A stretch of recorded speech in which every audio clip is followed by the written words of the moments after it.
Hello student, मैं पढ़ाऊंगी आपको 10th class की साइंस, जिसमें मैं एनसीईआरटी को फॉलो करते हुए चलूँगी और साथ ही साथ आपको क्वेश्चंस भी करवाऊंगी। तो आप मेरे साथ बने रहिए। अगर आपको वीडियो पसंद आता है तो आप इसको लाइक कीजिए, शेयर कीजिए और सब्सक्राइब कीजिए, ताकि मैं आपके लिए और अच्छे अच्छे वीडियो बना सकूं। ठीक है, तो हम पढ़ेंगे साइंस का फर्स्ट चैप्टर, रासायनिक अभिक्रियाएं एवं समीकरण। अब देखो बच्चों, रासायनिक अभिक्रियाएं क्या होती है और रासायनिक समीकरण क्या होते हैं। रासायनिक अभिक्रियाएं पढ़ने से पहले हम पढ़ेंगे कि भौतिक एवं रासायनिक परिवर्तन, कि रासायनिक अभिक्रियाएं क्या होती है। इसको पढ़ने से पहले हम जानेंगे भौतिक एवं रासायनिक परिवर्तन। तो देखो बच्चों, फर्स्ट पढ़ेंगे हम भौतिक परिवर्तन, कि भौतिक परिवर्तन क्या होते हैं, फिर पढ़ेंगे रासायनिक परिवर्तन। वैसे तो ये 9th क्लास का टॉपिक है, लेकिन मैं यहाँ पे भी पढ़ा रही हूँ। तो देखो, भौतिक परिवर्तन क्या होते हैं। जब वस्तु के आकार एवं अवस्था में परिवर्तन होता है।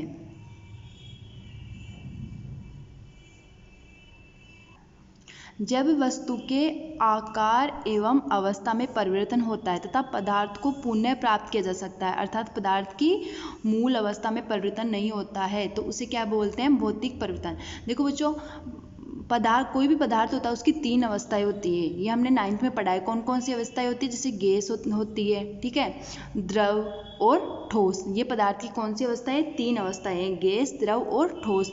तो जब पदार्थ का आकार और अवस्था में परिवर्तन होता है तो उसे हम क्या बोलते हैं, भौतिक परिवर्तन। और अवस्था में परिवर्तन हो रहा है और वापस से हम उस पदार्थ को पुनः प्राप्त कर सकते हैं, तो उसे क्या बोलेंगे बच्चों, हम भौतिक परिवर्तन। जैसे बर्फ है, बर्फ की ये बड़ा टुकड़ा है जैसे, ठीक है, तो ये पिघल कर धीरे धीरे किस में परिवर्तित हो रहा है, जल में परिवर्तित हो रहा है। धीरे धीरे पिघल के किस में परिवर्तित हो रहा है, जल में। ठीक है, तो ये यहाँ पे क्या बन गया, जल। यहाँ पे क्या था, बर्फ। तो देखो बच्चों, इसके आकार में परिवर्तन हो रहा है। पहले ये बड़ा था, धीरे धीरे कैसे हो गया, छोटा हो गया। तो भौतिक परिवर्तन क्या होते हैं, जिनमें कोई भी पदार्थ या वस्तु होती है उसकी क्या होता है, आकार में परिवर्तन हो एवं किस में परिवर्तन हो, अवस्था में परिवर्तन। की बर्फ होता है, बर्फ कैसा होता है, ठोस, और जल कैसा होता है, द्रव। तो ये इसकी अवस्था में परिवर्तन हो रहा है, ठीक है, तो उसको हम क्या बोलेंगे, भौतिक परिवर्तन। तो भौतिक परिवर्तन में क्या होता है बच्चों, भौतिक परिवर्तन में पदार्थ की मूल अवस्था में परिवर्तन नहीं होता है। बर्फ से यहाँ पे आग नहीं बन रही है, तो इसमें क्या है कि पदार्थ की मूल अवस्था में परिवर्तन नहीं होता है। किस में होता है, ओनली पदार्थ के आकार एवं अवस्था में परिवर्तन होता है, तो उसको हम क्या बोलते हैं, भौतिक परिवर्तन। ठीक है, तो देखो, तो जिन अभिक्रिया में हम यहाँ पे पढ़ने वाले हैं अभिक्रियाएं, कौन सी अभिक्रिया, रासायनिक अभिक्रियाएं। तो वे अभिक्रियाएं जिनमें भौतिक परिवर्तन होता है उनको क्या बोलते हैं बच्चों, हम भौतिक परिवर्तन। जैसे देखो, उदाहरण के लिए मैंने लिखा है कि जल है वो द्रव अवस्था में था और फिर किस में चेंज हो गया, ठोस अवस्था में। तो ये जल, मैंने इस तीर का निशान लगाया कि जल से बर्फ बन गया, फिर वापस से ये बर्फ से जल बन रहा है। ठीक है, तो अभिक्रिया दोनों तरफ चल रही है। तो जब जल से बर्फ बन रहा है तो इस अभिक्रिया को बोलेंगे हम अग्र, क्योंकि अभिक्रिया किस दिशा में जा रही है, अग्र दिशा में, यानी कि लेफ्ट से राइट की ओर। जल से क्या बन रहा है, बर्फ, तो इसको क्या बोलेंगे, अग्र दिशा में जा रही है। अब बर्फ से वापस से जल बन रहा है तो इसको क्या बोलेंगे हम, कि अभिक्रिया किस दिशा में जा रही है, पश्चिम दिशा में। ठीक है, तो देखो, जल से बर्फ बन रहा है और बर्फ से वापस से जल बन रहा है, तो इसमें क्या होता है कि जो प्रारंभिक पदार्थ होता है, क्या उसको हम वापस से प्राप्त कर सकते हैं, हाँ तो कर सकते हैं। देखो, तो भौतिक परिवर्तन में क्या होता है कि पदार्थ को हम क्या करते हैं, वापस से प्राप्त कर सकते हैं।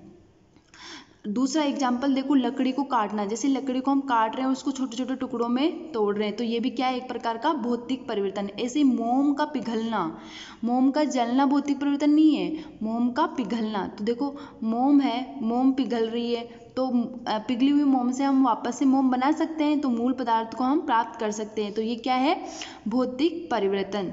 तो देखो, भौतिक परिवर्तन बच्चों कैसे होते हैं, मैंने नोट लिखाया है कि भौतिक परिवर्तन कैसे होते हैं, अस्थायी होते हैं। कैसे होते हैं, अस्थायी। कैसे होते हैं, अस्थायी होते हैं। अस्थायी क्यों होते हैं, क्योंकि इनका स्थायित्व कैसे है। देखो, जल से बर्फ बन रहा है, वापस से बर्फ से जल बन रही है, तो इनका स्थायी नहीं, मतलब इनका स्थायित्व नहीं होता है। तो भौतिक परिवर्तन कैसे होते हैं, अस्थायी होते हैं एवं उत्क्रमणीय होते हैं। उत्क्रमणीय का मतलब ऐसा है कि अगर रिएक्शन दोनों दिशा में चल रही है तो उसको क्या बोलते हैं हम, उत्क्रमणीय। यानी अग्र दिशा में, अग्र दिशा का मतलब क्या है कि जल से बर्फ बन रहा है, पश्चिम दिशा का मतलब क्या है, बर्फ से वापस से जल बन रहा है, तो इसको हम क्या बोलते हैं, उत्क्रमणीय। तो हम इस रासायनिक अभिक्रिया में दो प्रकार के वर्ड यूज लेंगे, उत्क्रमणीय और एक दूसरा होता है अनुत्क्रमणीय।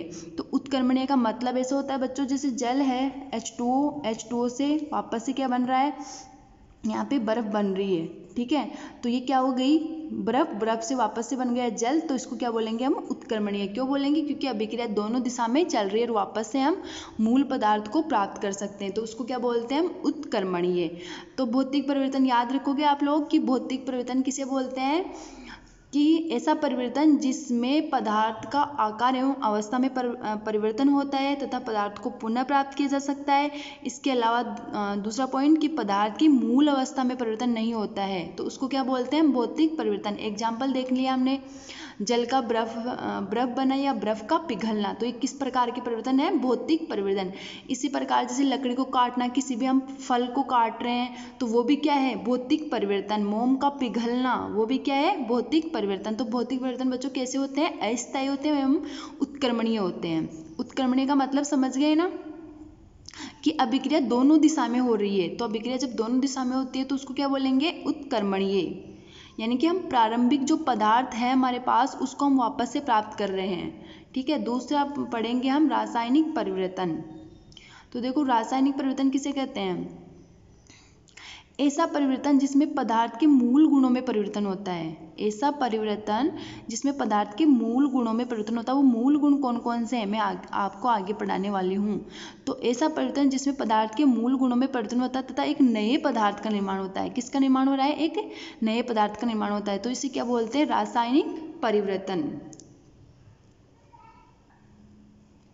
तो देखो ऐसी अभिक्रियाएं जिनमें रासायनिक परिवर्तन होता है उन्हें क्या कहते हैं, रासायनिक अभिक्रियाएं। जैसे हमने पीछे पढ़ा कि वे अभिक्रियाएं जिनमें भौतिक परिवर्तन होता है तो उनको क्या पढ़ेंगे, भौतिक अभिक्रियाएं। और जिन अभिक्रियाओं में रासायनिक परिवर्तन होता है, कौन सा परिवर्तन होता है बच्चों, रासायनिक परिवर्तन होता है, तो उसे क्या बोलेंगे हम, रासायनिक अभिक्रियाएं। तो इस चैप्टर में हम क्या पढ़ेंगे, रासायनिक अभिक्रियाएं। तो ये रासायनिक अभिक्रिया की डेफिनेशन है कि ऐसी अभिक्रियाएं जिनमें रासायनिक परिवर्तन होता है उन्हें क्या कहते हैं, रासायनिक अभिक्रियाएं। इसका एग्जाम्पल देखो, उदाहरण देखो, यहाँ पे दूध का दही में बदलना, ठीक है। तो दूध का अगर दही में बदल रहा है तो यहाँ पे क्या हो रहा है, एक नए पदार्थ का निर्माण हो रहा है। तो क्या हम दही से वापस से दूध को बना सकते हैं, नहीं बना सकते। तो इसमें क्या होता है, रासायनिक परिवर्तन में क्या होता है कि इसमें जो मूल पदार्थ होता है उसकी अवस्था में चेंज हुआ, ठीक है, और प्रारंभिक जो पदार्थ था उसको हम प्राप्त नहीं कर सकते। जैसे दूध का दही बना तो दही से हम दूध वापस प्राप्त नहीं कर सकते। तो रासायनिक परिवर्तन में क्या होता है कि जिसमें हम प्रारंभिक पदार्थ को वापस से प्राप्त नहीं कर सकते। दूसरा एग्जाम्पल देखो, मोमबत्ती का जलना, कागज का जलना, किसी भी चीज का जलना क्या कहलाता है, भौतिक परिवर्तन, रासायनिक परिवर्तन। तो यहाँ पे मोमबत्ती का जलना क्या है, रासायनिक परिवर्तन। जैसे कागज जल गया, कागज से जल करके राख बन रही है, तो उस राख से वापस से कागज को प्राप्त कर सकते हैं क्या, नहीं कर सकते। तो इसको क्या बोलेंगे हम, रासायनिक परिवर्तन। अब देखो ये हमारे NCERT में दे रखा है क्रियाकलाप फर्स्ट, इसमें क्या बता रखा है, आप पढ़ोगे बुक में तो उसमें दे रखा है कि मैग्नीशियम रिबन का वायु में दहन। अब बच्चों देखो जहाँ पे भी ये दहन वर्ड आ जाता है, दहन का मतलब होता है किसी भी चीज़ को जलाना। क्या कर रहे हैं हम, जलाना, दहन को। और किसी भी चीज़ को हम जलाएंगे उसके लिए हमारे को क्या चाहिए, वायु चाहिए, ठीक है, ऑक्सीजन चाहिए। तो किसी भी चीज़ को अगर हम जलाएंगे तो उसके लिए हमारे को क्या चाहिए, ऑक्सीजन चाहिए, ठीक है। तो मैग्नीशियम रिबन का दहन ये हमारे क्रियाकलाप दे रखा है। उसमें क्या कर रखा है, उसमें बता रखा है कि एक मैग्नीशियम रिबन होता है, जैसे, ठीक है, मैग्नीशियम रिबन होता है तो उसको क्या करते हैं, बर्नर पे हम ज्वाला पे उसको जलाते हैं, ठीक है। तो जब उसको जलाएंगे तो उससे है ना एक पदार्थ प्राप्त होता है। जैसे जलाएंगे तो एक राख जैसा पदार्थ प्राप्त होता है, जो होता है वाइट कलर का, श्वेत कलर का प्राप्त होता है, ठीक है। तो उसको हम क्या बोलेंगे, रासायनिक परिवर्तन। तो देखो यहाँ पे मैग्नीशियम रिबन है तो ये मैग्नीशियम धातु हो गई Mg। अब इसको जला रहे हैं, जलाने के लिए हमारे को ऑक्सीजन चाहिए, ठीक है, जला रहे हैं, यहाँ पे हम बर्नर ले लेते हैं, ठीक है। तो बर्नर से इसको जला रहे हैं हम, और यहाँ पे किसकी उपस्थिति में जलाएंगे, ऑक्सीजन की। जब भी किसी भी चीज़ का दहन करवाते हैं तो दहन का मतलब क्या है कि उसका ऑक्सीजन की उपस्थिति में उसको हम जला रहे हैं। तो मैग्नीशियम है, मैग्नीशियम को हम जला रहे हैं तो इससे जो बनने वाला उत्पाद प्राप्त हो रहा है हमारे को, क्या प्राप्त हो रहा है, मैग्नीशियम ऑक्साइड, जो कैसा होता है, श्वेत कलर का चूर्ण होता है। याद रखना, ब्लैक नहीं है, श्वेत कलर का है, श्वेत कलर का चूर्ण प्राप्त होता है। तो इससे क्या वापस से हम इस धातु को बना सकते हैं, नहीं बना सकते। तो ये किस प्रकार का परिवर्तन हुआ बच्चों, ये किस प्रकार का हुआ, रासायनिक परिवर्तन। अब देखो दूसरा क्रियाकलाप दे रखा है एनसीईआरटी में, क्रियाकलाप 1.3 है। इसमें क्या होता है, जिंक धातु होती है और जिंक धातु को हम किस में डालते हैं, H2SO4 में। H2SO4 क्या है, अम्ल। कैसे पता लगाओगे कि ये अम्ल है, देखो जिसमें भी H2 आ जाएगा, अगर मान लो कि जैसे Na, ये सोडियम है, NaOH, तो जिसमें OH जुड़ा हुआ होता है वो तो कैसा होता है, क्षार, और जिसमें H जुड़ा हुआ होता है, H या H2 जुड़ा हुआ होता है, उसको क्या बोलते हैं हम, H2। इतने ही 2-4 अम्ल आपको काम में आएंगे, इतने सार काम में आएंगे, तो आप ऐसे याद रख सकते हो। तो H2SO4 क्या है, यहाँ पे अम्ल है, और जिंक क्या है, यहाँ पे धातु है। तब तो जब हम धातु को इस अम्ल में डालेंगे तो क्या करेगी ये धातु, इस अम्ल में से इस H2 को, इस हाइड्रोजन को विस्थापित कर देगी, और यहाँ पे क्या बनेगा, ZnSO4। देखो इसको हटा दिया, हटा करके यहाँ पे ये धातु आ गई, तो ZnSO4, और कौन सी गैस निकल रही है यहाँ पे, हाइड्रोजन गैस। कौन सी गैस निकल रही है बच्चों, हाइड्रोजन गैस, ठीक है। तो यहाँ पे हाइड्रोजन गैस निकल रही है, और ये क्या है, तन्नु सल्फ्यूरिक अम्ल, जिसे अम्लों का राजा कहते हैं, ठीक है। और ये क्या है, जिंक, जिंक यानी जिसको जस्ता भी बोलते हैं।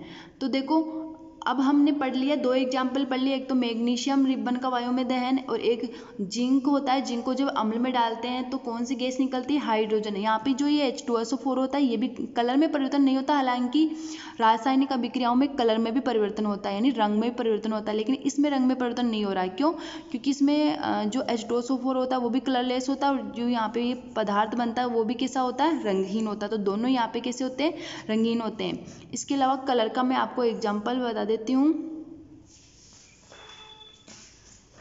देखो बच्चों, जैसे मैं आपको एक एग्जाम्पल बता रही हूँ, जैसे मैंने एक ये पात्र लिया है, ठीक है, इसमें मैंने CuSO4 का विलयन लिया है। किसका, CuSO4 का विलयन लिया है, जो कैसे कलर का होता है, ब्लू कलर का होता है। कैसे कलर का होता है, ब्लू कलर का होता है। और इसमें मैंने एक छड़ डाली है, किसकी, लोहे की।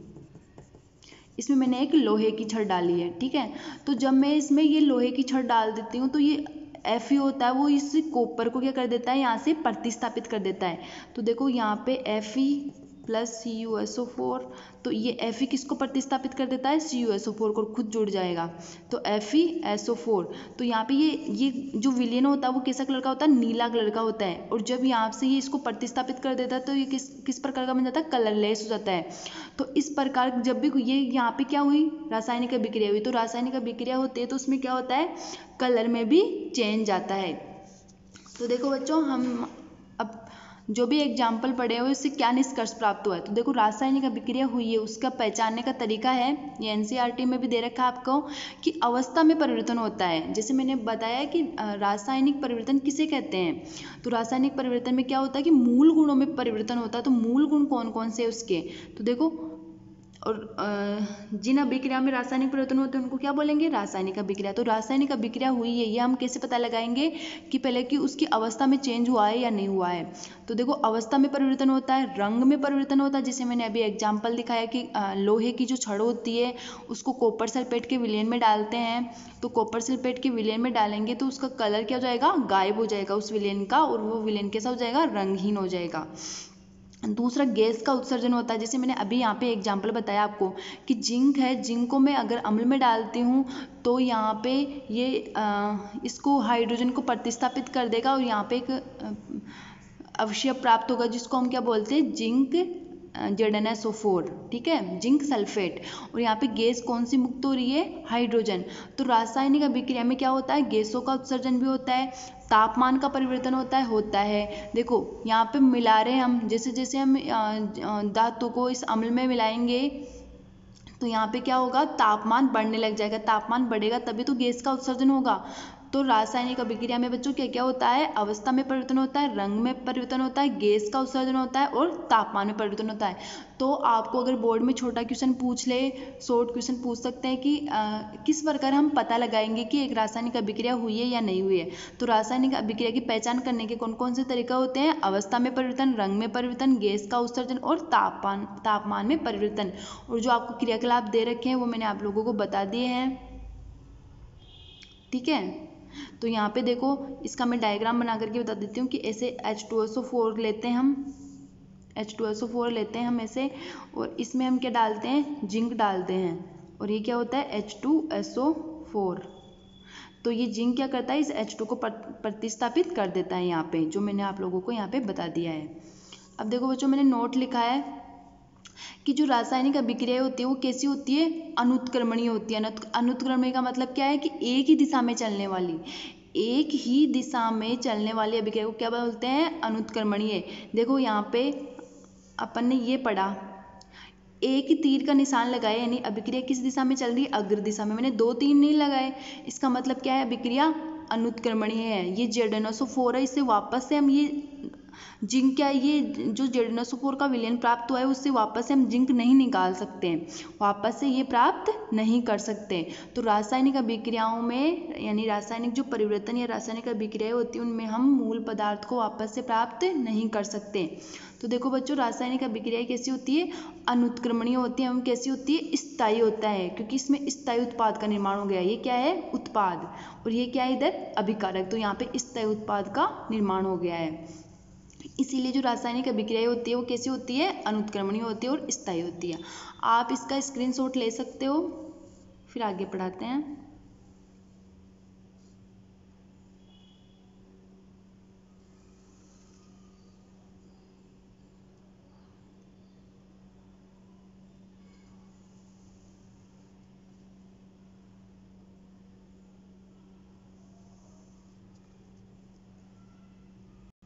तो बच्चों, हमने रासायनिक अभिक्रियाएं जान ली कि रासायनिक अभिक्रिया क्या होती है। अब हम पढ़ेंगे सेकंड टॉपिक, रासायनिक समीकरण, कि रासायनिक समीकरण क्या होते हैं। तो देखो, रासायनिक समीकरण क्या होते हैं, किसी रासायनिक अभिक्रिया को सूत्रों के द्वारा प्रदर्शित करना ही क्या कहलाता है, रासायनिक समीकरण। जैसे हम लोगों ने पढ़ा, हम लोगों ने क्या पढ़ा अभी, हम लोगों ने इसे पढ़ा कि मैग्नीशियम रिबन का, हमने लिखा मैग्नीशियम रिबन का वायु में दहन। अब हम इसको सूत्रों के द्वारा कैसे लिखेंगे, अभी हम इसको सूत्रों के द्वारा ऐसे लिखेंगे कि मैग्नीशियम रिबन यानी कि मैग्नीशियम धातु है, उसका वायु में दहन करवा रहे हैं, यानी कि ऑक्सीजन की उपस्थिति में इसको जला रहे हैं, और यहाँ पे जो उत्पाद प्राप्त हो रहा है वो क्या हो रहा है, मैग्नीशियम ऑक्साइड। ठीक है, तो इस अभिक्रिया को, यानी मैग्नीशियम रिबन का हम वायु में दहन कर रहे हैं, इसको हम सूत्रों के द्वारा लिख रहे हैं, तो इसी को हम क्या बोलते हैं, रासायनिक समीकरण। ठीक है, तो रासायनिक समीकरण का मतलब क्या होता है, रासायनिक समीकरण का मतलब क्या होता है कि किसी रासायनिक अभिक्रिया को सूत्रों द्वारा प्रदर्शित करना, किसी रासायनिक अभिक्रिया को सूत्रों द्वारा प्रदर्शित करना क्या कहलाता है, रासायनिक समीकरण। अब देखो बच्चों, ये क्वेश्चन दे रखा है आपके एनसीईआरटी में, 4 नंबर का 4th क्वेश्चन, हाँ ये 4th या 5th क्वेश्चन होना चाहिए, कि क्वेश्चन दे रखा है कि संतुलित रासायनिक समीकरण क्या होते हैं और रासायनिक समीकरण को संतुलित करना आवश्यक क्यों है, ये क्वेश्चन दे रखा है। तो ये क्वेश्चन का आंसर करेंगे, पहले हम पढ़ लें, लास्ट में इसका आंसर करेंगे। ठीक है, संतुलित रासायनिक समीकरण क्या है और रासायनिक समीकरण को संतुलित करना क्यों आवश्यक है, ये क्वेश्चन है। अब देखो बच्चों, हमने रासायनिक समीकरण पढ़ेंगे हम यहाँ पे, रासायनिक समीकरण क्या होते हैं। तो रासायनिक समीकरण क्या होते हैं कि किसी भी रासायनिक अभिक्रिया को हम जब सूत्रों के द्वारा प्रदर्शित करते हैं तो उसे क्या कहलाता है, रासायनिक समीकरण। तो देखो, रासायनिक समीकरण में एक तो होता है क्रियाकारक, या फिर इसको हम बोल सकते हैं अभिकारक, और दूसरा होता है उत्पाद। ठीक है, तो क्रियाकारक क्या होता है या अभिकारक, क्रियाकारक अभिकारक एक ही बात है, और दूसरा क्या है, उत्पाद, और इन दोनों के बीच में हम तीर का निशान लगा रहे हैं। तो जब अभिकारक उत्पाद को आपस में दर्शाते हैं तो इनके बीच में कौन सा निशान लगाते हैं, ऐसे तीर का निशान लगा रहे हैं। और जब 2 तीर हो, ऐसे करके 2 तीर हो, तो उसका मतलब क्या है कि अभिकारक बन रहा है, अभिकारक से उत्पाद बन रहा है, उत्पाद से वापस से अभिकारक बन रहा है, तो अभिक्रिया कैसी हो गई बच्चों, अनुत्क्रमणीय। और जब एक ही तीर का निशान है इसका मतलब अभिक्रिया कौन सी है, अनुत्क्रमणीय। तो चाहे एक तीर लगाओ दो तीर लगाओ, ठीक है। तो अभिकारक उत्पाद को हम किसके बीच में किसके द्वारा दर्शाते हैं, तीर के द्वारा दर्शाते हैं। तो देखो अभिकारक क्या होते हैं, जैसे किसी भी अभिक्रिया है, अभिकारक किसे बोलेंगे, किसी भी अभिक्रिया में भाग लेने वाले अभिकारकों को। जैसे मैं एग्जाम्पल के लिए आपको समझा देती हूँ कि जैसे अपन को ना नींबू पानी बनाना है, नींबू पानी बनाना है तो उसमें नींबू पानी क्या है हमारे पास, उत्पाद है। क्या है, उत्पाद है। अब नींबू पानी बनाने के लिए मेरे को क्या क्या चाहिए, पानी चाहिए, नींबू चाहिए, नमक चाहिए और शक्कर चाहिए। तो ये सब क्या हो गए, अभिकारक। अब जब हम पानी में नींबू डालेंगे, नमक डालेंगे और शक्कर डालेंगे, ठीक है, तो ये आपस में क्रिया करेंगे, आपस में क्रिया करके क्या बनाएंगे, एक उत्पाद बनाएंगे। तो क्या हुआ कि जिस अभिक्रिया में मतलब जो भी अभिकारक भाग ले रहे हैं, जो भी तत्व भाग ले रहे हैं उसको क्या बोलेंगे हम, अभिकारक, ठीक है। और अभिकारक से क्या बनेगा, उत्पाद। तो अभिकारक को बच्चों हमेशा कौन सी दिशा में रखते हैं, लेफ्ट हैंड साइड में, यानी कि बाईं ओर। किस दिशा में रखते हैं, बाईं ओर। और उत्पाद को हमेशा दाईं ओर, ठीक है। तो लेफ्ट हैंड साइड में किसको रखते हैं, अभिकारक को, राइट हैंड साइड में किसको रखते हैं, उत्पाद को, ठीक है। तो देखो अभिकारकों के बीच योग का चिन्ह लगाकर उन्हें बाईं ओर लिखा जाता है। इसका मतलब क्या है कि कितने भी अभिकारक है, जैसे OH2 है, O2 है, ये दोनों आपस में क्रिया कर रहे हैं तो ये दोनों क्या है, अभिकारक है, ठीक है। तो अभिकारक को हमेशा किसके, इनके बीच में जो भी जोड़ेंगे, 1 2 3 कितने भी अभिकारक हो तो हमेशा योग के चिन्ह के द्वारा उनको दर्शाएंगे। और फिर ऐसे ये तीर का निशान लगाएंगे। फिर उत्पाद बना तो उत्पाद में जैसे जल बन गया, ठीक है, O2 बन गई, कुछ भी बना हो तो उनको भी हम किसके द्वारा लिखेंगे, योग के द्वारा। तो देखो बच्चों अभिकारक या क्रियाकारक, तो अभिकारकों के बीच योग का चिन्ह लगाकर उन्हें किस तरफ लिखा जाता है, बाईं ओर। और उत्पादों के बीच योग का चिन्ह लगाकर उन्हें दाईं ओर लिखा जाता है। उत्पाद को हम क्रियाफल भी बोल सकते हैं, ठीक है। तो अभिकारक 2 या 2 से अधिक हो सकते हैं, और उत्पाद भी 2 या 2 से अधिक हो सकते हैं, तो हो सकते हैं, ठीक है।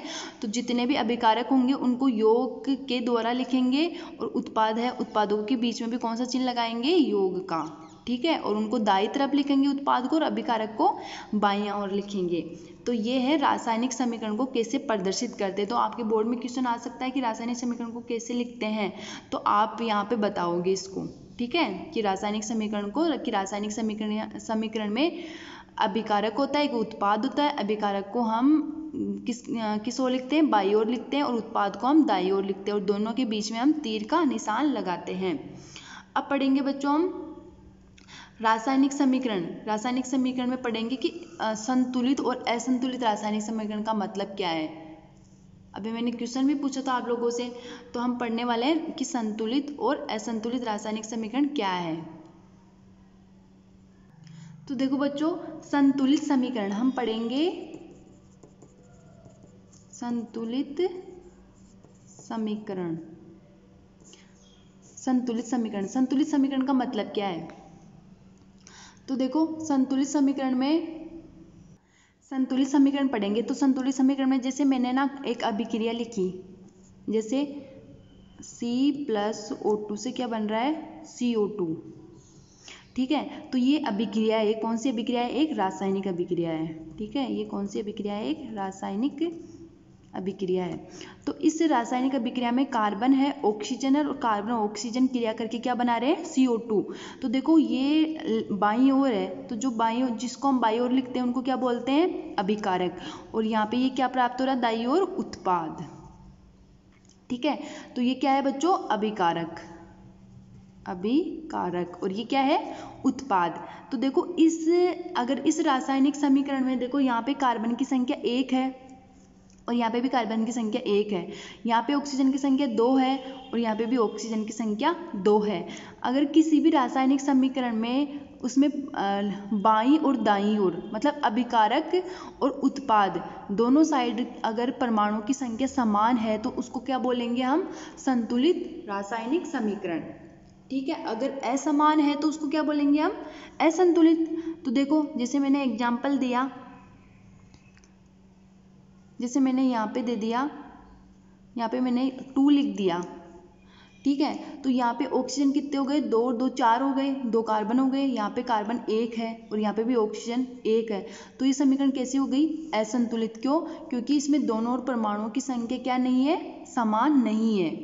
तो जब परमाणुओं की संख्या दोनों तरफ यानी अभिकारक के परमाणुओं की संख्या और उत्पाद के परमाणुओं की संख्या समान होती है तो उसे क्या बोलेंगे हम, संतुलित समीकरण। या फिर हम बोल सकते हैं कि दोनों तरफ द्रव्यमान समान होना चाहिए। जैसे C+O2 से CO2 बना, तो इस कार्बन का द्रव्यमान कितना होता है, 12। ऑक्सीजन का द्रव्यमान कितना होता है, एक ऑक्सीजन का 16 होता है। तो 2 ऑक्सीजन का कितना हो गया, 32। और इधर कार्बन का कितना होता है, 16 प्लस ऑक्सीजन का कितना होता है, 32। तो यहाँ पे देखो द्रव्यमान 44 है और इधर भी द्रव्यमान कितना हुआ, 44। तो दोनों ओर यानी अभिकारक और उत्पाद के दोनों की परमाणुओं की संख्या समान हो या फिर उनका द्रव्यमान संख्या समान हो तो उसे क्या बोलते हैं हम, संतुलित रासायनिक समीकरण।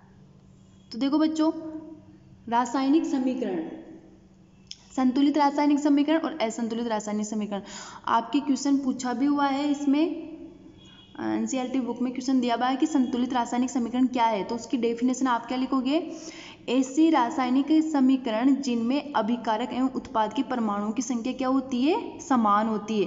कि जैसे अपन ने, जैसे इधर मैंने अभिकारक लिखा और इधर मैंने उत्पाद लिखा, दोनों के बीच में तीर लगा दिया, तो अभिकारक में भी टोटल परमाणुओं की संख्या और इधर भी टोटल परमाणुओं की संख्या आपस में कैसी होनी चाहिए, समान होनी चाहिए। तो संतुलित रासायनिक समीकरण का मतलब क्या है कि ऐसे रासायनिक समीकरण जिनमें अभिकारक एवं उत्पाद के परमाणुओं की संख्या समान होती है तथा द्रव्यमान समान मात्रा में होते हैं। और क्या समान होना चाहिए, एक तो परमाणुओं की संख्या समान होनी चाहिए और एक द्रव्यमान भी क्या कैसे होने चाहिए, समान मात्रा में होने चाहिए। तो उसे हम क्या बोलते हैं, संतुलित रासायनिक समीकरण। तो आप लोगों को मैंने क्वेश्चन पूछा था कि संतुलित रासायनिक समीकरण क्या है, तो ये उसकी परिभाषा होगी कि ऐसे रासायनिक समीकरण जिनमें अभिकारक एवं उत्पाद के परमाणुओं की संख्या समान होती है एवं द्रव्यमान समान मात्रा में होते हैं तो उनको क्या बोलते हैं, संतुलित रासायनिक समीकरण। अब देखो दूसरा है असंतुलित रासायनिक समीकरण, तो वही अपोजिट हो गया कि इनमें अभिकारक एवं उत्पादों के परमाणुओं की संख्या असमान होती है। तो जिनमें समान होती है तो उनको संतुलित बोलते हैं और जिनमें असमान होंगी तो उसको क्या बोलेंगे, असंतुलित रासायनिक समीकरण। ठीक है।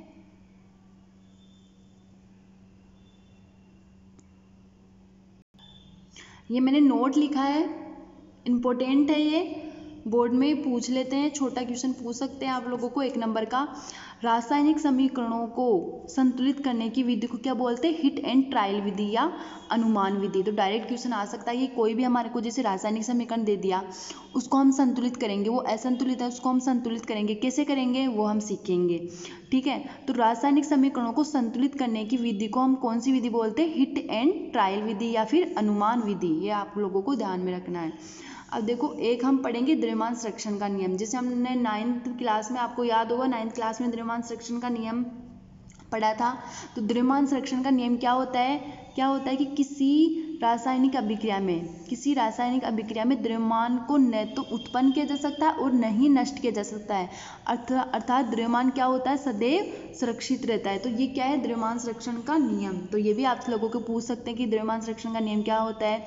तो किसी भी रासायनिक अभिक्रिया में द्रव्यमान को न तो उत्पन्न किया जा सकता और न ही नष्ट किया जा सकता, तो उसे क्या बोलेंगे हम, द्रव्यमान संरक्षण का नियम। इसका मतलब क्या हुआ कि द्रव्यमान जैसे अभिकारक है और उत्पाद है, ठीक है। तो अभिकारक का द्रव्यमान और उत्पाद का द्रव्यमान, दोनों तरफ का जो द्रव्यमान होगा हमेशा कैसा होता है, समान होता है, न तो कम होता है, न तो इसको कम कर सकते हैं, न ही इसको हम बढ़ा सकते हैं। तो द्रव्यमान किसी भी रासायनिक अभिक्रिया होती है तो उसमें अभिकारक उत्पाद दोनों तरफ का जो द्रव्यमान होता है वो कैसा होता है, समान होता है। तो द्रव्यमान हमेशा सदैव संरक्षित रहता है। संरक्षित का मतलब क्या है कि दोनों तरफ का द्रव्यमान सदैव हमेशा कैसे होगा, बराबर होगा। तो ये मैंने लिखा है कि अभिकारक तत्वों का द्रव्यमान और उत्पाद तत्वों का द्रव्यमान के बराबर होता है। तो यही द्रव्यमान संरक्षण का नियम है। ठीक है। तो देखो अपन ने पहला क्वेश्चन पढ़ा था अपन ने, ये क्वेश्चन था हमारा कि संतुलित रासायनिक समीकरण क्या है। तो हमने पढ़ लिया कि ऐसे रासायनिक समीकरण जिसमें अभिकारक उत्पाद के परमाणुओं की संख्या समान होती है तथा द्रव्यमान संख्या समान मात्रा में होते हैं, तो उसे क्या बोलते हैं, संतुलित रासायनिक समीकरण। रासायनिक समीकरण को संतुलित करना क्यों आवश्यक है, तो देखो, द्रव्यमान के संरक्षण के नियम को संतुष्ट करने के लिए रासायनिक समीकरणों को संतुलित किया जाता है। तो आपके क्वेश्चन का आंसर हो गया कि रासायनिक समीकरणों को संतुलित क्यों करते हैं? क्योंकि द्रव्यमान के संरक्षण के नियम को संतुष्ट करने के लिए। यानी द्रव्यमान संरक्षण का नियम क्या होता है कि अभिकारक तत्वों का द्रव्यमान किसके बराबर होना चाहिए? उत्पाद तत्वों के द्रव्यमान के बराबर होना चाहिए। ठीक है बच्चों, तो ये हो गए हमारे रासायनिक समीकरण। और रासायनिक समीकरण को कैसे लिखते हैं ये भी हम लोगों ने सीख लिया। संतुलित रासायनिक समीकरण किसे कहते हैं, असंतुलित किसे कहते हैं, ये भी हम लोगों ने सीख लिया। अब हम पढ़ेंगे कि जैसे हमारे को कोई भी अभिक्रिया दे देगा, असंतुलित दे देगा, फिर हमारे को पूछेगा कि इसको संतुलित कीजिए, निम्न अभिक्रिया को संतुलित कीजिए। तो ये हम सीखेंगे कि अभिक्रिया को हम संतुलित कैसे करेंगे।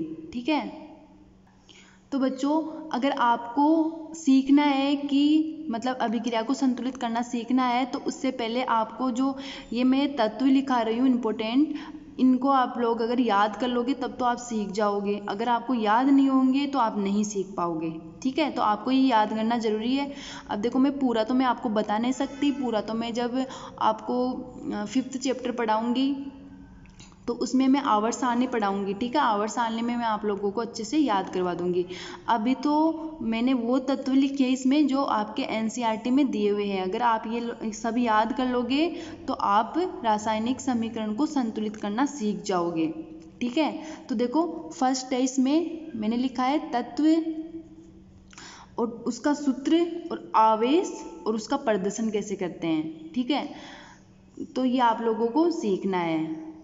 तो देखो, पहला तत्व लिखा मैंने कार्बन, तो कार्बन का सूत्र क्या होता है? सी। आप लोगों को याद होना चाहिए कि कार्बन का सूत्र क्या होता है? सी। और इस पे आवेश चार्ज कितना होता है? +4, इस पे चार्ज होता है। ठीक है, और इसका प्रदर्शन कैसे करते हैं? जैसे C+4। ऐसे ही ऑक्सीजन का सूत्र क्या होता है? O। और इस पे आवेश कितना होता है? -2, और O-2 लिखते हैं इसको। ऐसे देखो, हाइड्रोजन होता है, हाइड्रोजन का सूत्र H से लिखेंगे हम।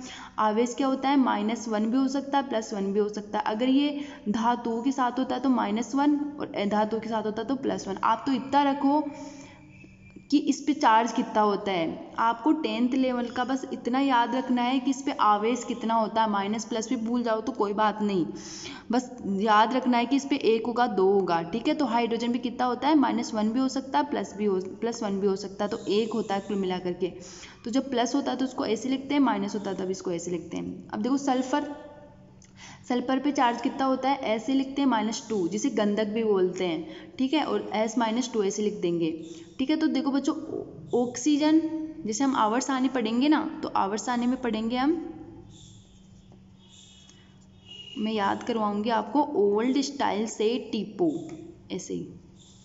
तो ये है ऑक्सीजन, ये है सल्फर, दोनों पे चार्ज कैसा होता है? ये क्या है? समान वर्ग के। तो समान वर्ग के जब तत्व होते हैं तो उस पर चार्ज कैसा होता है? समान होता है। तो ऑक्सीजन सल्फर, ऑक्सीजन को O से लिखते हैं, सल्फर को S से लिखते हैं। ठीक है, तो दोनों पे चार्ज कैसा होगा? -2, ये आप लोगों को याद रखना है।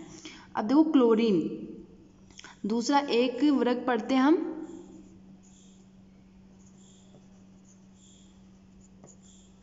ये पढ़ते हैं हम फ्लोरीन, क्लोरीन, ब्रोमीन, आयोडीन। फिर कल बाहर आएगी आंटी, ऐसे याद करेंगे इसको। मैं याद करवाऊंगी आप लोगों को आवर्त सारणी।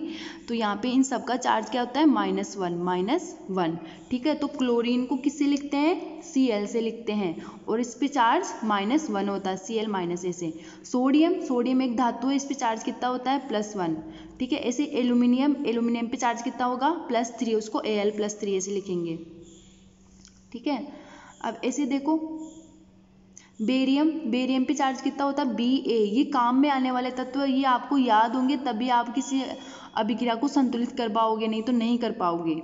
ठीक है, तो बेरियम होता है Ba, इस पे चार्ज क्या होता है? +2। मैग्नीशियम पे, अब देखो,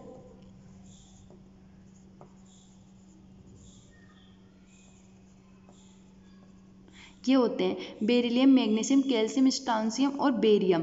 तो Mg हुआ, यानी मैग्नीशियम हुआ, कैल्शियम हुआ और बेरियम, ये 3 तत्व आप लोगों के काम में आएंगे। और तीनों पे चार्ज कितना होता है? +2। समान वर्ग के इसलिए सब पे चार्ज कितना होगा +2। तो मैग्नीशियम, कैल्शियम और बेरियम ये तीनों आपके काम में आएंगे। तो मैंने लिखा है यहाँ पे मैग्नीशियम, कैल्शियम और बेरियम, इन तीनों पे चार्ज कितना होगा +2। तो बेरियम का सूत्र बेरियम को किससे लिखेंगे Ba से, मैग्नीशियम को Mg से और कैल्शियम को Ca से। ऐसे देखो लेड जिसे हम क्या बोलते हैं सीसा, तो सीसा का प्रतीक यानी सूत्र क्या होता है Pb और कितना चार्ज होता है इस पे +2। ऐसे जिंक जिसे क्या बोलते हैं जस्ता, तो इस पे चार्ज कितना होगा +2, Zn से लिखते हैं। कॉपर Cu जिसे हम तांबा बोलते हैं, ठीक है, तो कॉपर पे चार्ज कितना होता है +2। आयरन जिसे हम क्या बोलते हैं लोहा, तो लोहा पे चार्ज +2 भी हो सकता है +3 भी। सामान्यतः ज़्यादातर चार्ज जो सामान्यतः होता है ना वो होता है +3। तो नॉर्मली जो चार्ज होता है कितना होता है आयरन पे +3। ऐसे बच्चों देखो नाइट्रोजन पोटेशियम और ब्रोमीन, तो नाइट्रोजन N इस पे चार्ज कितना होगा -3। पोटेशियम अब देखो जैसे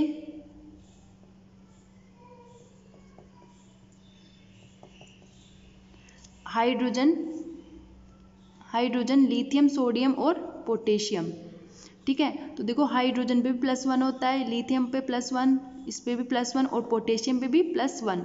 तो सोडियम आए, पोटेशियम आए, लिथियम आए, हाइड्रोजन आए, इन सब पे कैसा होगा +1, ठीक है। तो देखो पोटेशियम पे कितना होगा +1। ऊपर हमने सोडियम पढ़ा था, तो सोडियम पोटेशियम ये काम में आने वाले तत्व है आपके, तो याद रखना +1 चार्ज होता है। ब्रोमीन पे कितना होता है -1 होता है, ठीक है। आयोडीन पे कितना होता है -1, ये मैंने आप लोगों को ऊपर बताया था अभी कि देखो फ्लोरीन, क्लोरीन, ब्रोमीन, आयोडीन तीनों पे कितना होगा -, और तीनों काम में आने वाले हैं। तो आपको याद रखना है कि ब्रोमीन को Br से लिखते हैं, आयोडीन को I से लिखते हैं, पोटेशियम को K से लिखते हैं, नाइट्रोजन का प्रतीक। इसके अलावा आप आवर्त सारणी में आपको 1 से 30 तक की आवर्त सारणी तो याद होनी चाहिए कि जैसे कॉपर है, आयरन है, नाइट्रोजन है, तो नाइट्रोजन का परमाणु क्रमांक कितना होता है, ये 7 पे आता है, ये 19 पे आता है, ठीक है। ऐसे आपको याद रखना है। तो अगले वीडियो में मैं आप लोगों को कोई भी रासायनिक समीकरण है तो उसको संतुलित कैसे करते हैं ये मैं आप लोगों को अगले वीडियो में बताऊंगी। तब तक के लिए आप इसको याद कीजिए, आप इसको याद करोगे तभी आप किसी रासायनिक समीकरण को संतुलित कर पाओगे, ठीक है। ये आपको प्रतीक याद होने चाहिए, कम से कम ये तो याद कर ही लो, ठीक है बच्चों। तो आपको अगर मेरा वीडियो पसंद आए तो आप इसे शेयर कीजिए, लाइक कीजिए और सब्सक्राइब कीजिए। आज के लिए बस इतना ही।